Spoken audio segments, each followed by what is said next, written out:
دنیا کی fake news کے اوپر یقین کر کے بڑے ٹھاٹ کے ساتھ بڑے اطمینان کے ساتھ لوگوں سے بیان کرتا پھرتا ہے، قرآن کی باتوں کے اوپر یقین نہیں۔ قرآن یہاں سود کو حرام قرار دے رہا ہے، یا انسان پھر بھی سود کھا رہا ہے۔ قرآن یہاں شراب کو حرام قرار دے رہا ہے، چھپ چھپ کر پھر بھی پی جاتی ہے۔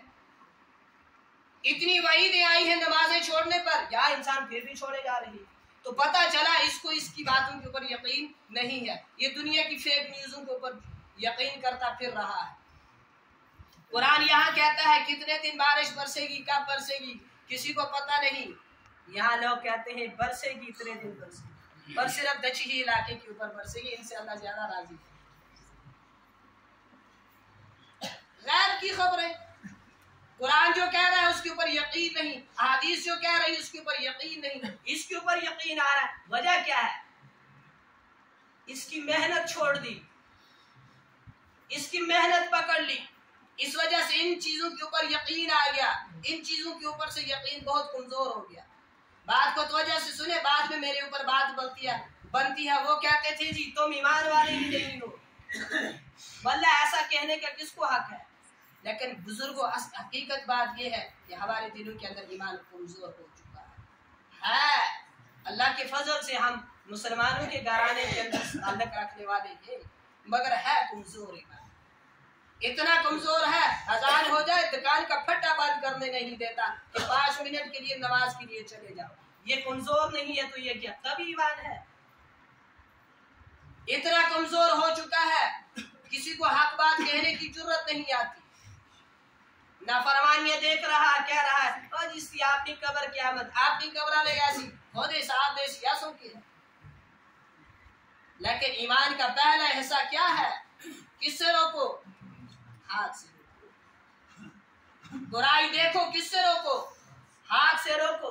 اس کی طاقت نہیں دل زبان سے روکو، اس کی بھی طاقت نہیں اس برائی کے بارے میں دل کے اندر نفرت پیدا کر لو، برائی کرنے والے سے نہ کرو، اس برائی سے کرو، کیونکہ گنہگار مریض ہے، گناہ مرض ہے۔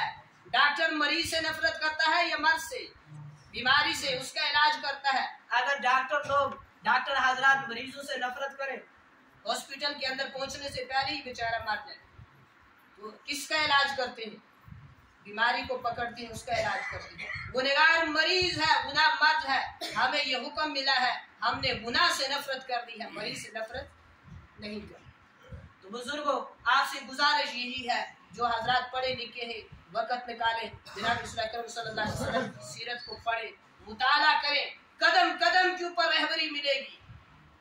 اللہ کے نبی علیہ السلام نے بیت الخلا جہاں ہم پیشاب وغیرہ کرنے جاتے ہیں، وہاں سے لے کر کعبۃ اللہ جہاں حج کیا جاتا ہے، اس تک امت کو رستہ دکھا دیا ہے۔ امت یہ نہ کہے ہمیں نہیں پتا یہاں نبی علیہ السلام کی سیرت کیا کہتی ہے، کہتی کیا ہے اس کے بارے میں پتہ نہیں ہے، کیونکہ ہم نے پتہ لگانے کی کوشش نہیں کی، لیکن کہتی ضرور ہے کہ تم بیت الخلا کے اندر جاؤ، بایاں پاؤں اندر رکھو، جب باہر نکلو تو کون سا رکھو؟ دایاں پاؤں۔ تو نبی علیہ السلام کی سیرت کو پڑھے، اس کا مطالعہ کرے، زندگی کے ہر قدم کے اوپر، ہر موڑ کے اوپر آپ کو رہبری ملے گی۔